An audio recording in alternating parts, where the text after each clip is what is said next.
नमस्कार बंधुरा आजकेर भिडियोते आमरा आलोचना करब पड़ा जमीते किभाबे गेड़सह घास और आगाछा नियंत्रण करा जाए। अनेक कृषक भाई अभियोग करें घास शुकिये जाए ठीकई किन्तु कयेकदिन पर आबार नतून करे गजिए ओठे। ताई आज आमी एमन किछु गुरुत्वपूर्ण विषय बोलबो जेगुलो मेने चलले आगाछा नियंत्रण आरो कार्यकरी होते पारे।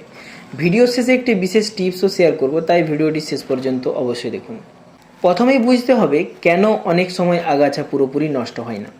अनेकेई खूब छोटो अवस्थाय स्प्रे करें, आबार केउ केउ स्प्रे करार पर ही बृष्टि पेये जाए। कखनो कखनो सठिक परिमाण जल और सठिक स्प्रे कभारेज ना होवार कारणेও किन्तु फल बा रेजाल्ट खूबই कम पाওয়া যায়। তাই শুধু ওষুধ বা হার্বিসাইড দিলেই হবে না, সঠিক সময় ও সঠিক পদ্ধতি কিন্তু খুবই গুরুত্বপূর্ণ। তো এবার কথা বলবো স্প্রে করার সঠিক নিয়ম কি। পড়া জমিতে আগাছা যখন ভালোভাবেই বেড়ে ওঠে এবং পাতাগুলো সবুজ ও সক্রিয় থাকে তখন কিন্তু স্প্রে করলে ভালো ফল পাওয়া যায়। স্প্রে করার সময় আবহাওয়ার পরিষ্কার থাকা অবশ্যই উচিত, দেখে নেওয়া দরকার। যদি বৃষ্টির সম্ভাবনা থাকে তাহলে কিন্তু স্প্রে না করাই ভালো। এছাড়া সকাল বা বিকেলে তুলনামূলক শান্ত আবহাওয়ায় স্প্রে করলে কিন্তু পাতায় ভালোভাবে হার্বিসাইড বা বিষ কিন্তু লেগে যায়। স্প্রে করার সময় চেষ্টা করবেন যাতে আগাছা সমস্ত পাতায় সমানভাবে স্প্রে পৌঁছে যায়। অনেক কৃষক ভাই একটি বড় ভুল করেন, তারা মনে করেন বেশি ওষুধ মানেই বেশি কাজ, কিন্তু বাস্তবে লেবেলে দেওয়া নির্দেশনার বাইরে গেলে ফল ভালো নাও হতে পারে এবং খরচাও কিন্তু অনেক বেড়ে যায়। আরেকটি ভুল হলো তাড়াহুড়ো করে জমি চাষ করে ফেলা। স্প্রে করার পর শুধু ওষুধ কাজ করার জন্য কিছু সময় দিতে হয়, তাই ধৈর্য ধরে অপেক্ষা করা কিন্তু খুবই গুরুত্বপূর্ণ। এবার বলছি আজকের বোনাস টিপ।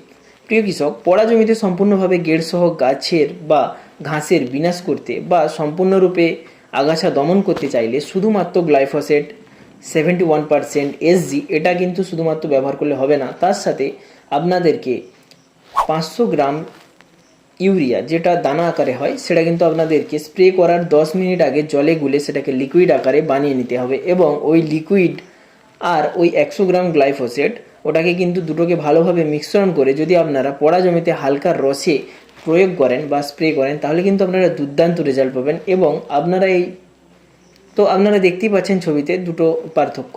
তো এই ছিল আমাদের মূল বোনাস টিপস। এটা আপনারা যদি ইউজ করেন তাহলে আশা করি খুবই ভালো কাজ পাবেন। তবে অন্য কিছু টিপস ব্যবহার করার আগে বা অন্যান্য কোনো হার্বিসাইড ব্যবহার করার আগে কৃষি পরামর্শের কাছ থেকে কিন্তু অবশ্যই পরামর্শ নিয়ে নেবেন। আশা করি আজকের ভিডিও থেকে পড়া জমিতে আগাছা নিয়ন্ত্রণের কিছু গুরুত্বপূর্ণ বিষয় জানতে পেরেছেন। ভিডিওটি ভালো লাগলে লাইক করুন, শেয়ার করুন আর কৃষি বিষয়ক আরও ভিডিও পেতে চ্যানেলটিকে অবশ্যই সাবস্ক্রাইব করুন। ধন্যবাদ, আবার দেখা হবে নতুন কোনো ভিডিওতে।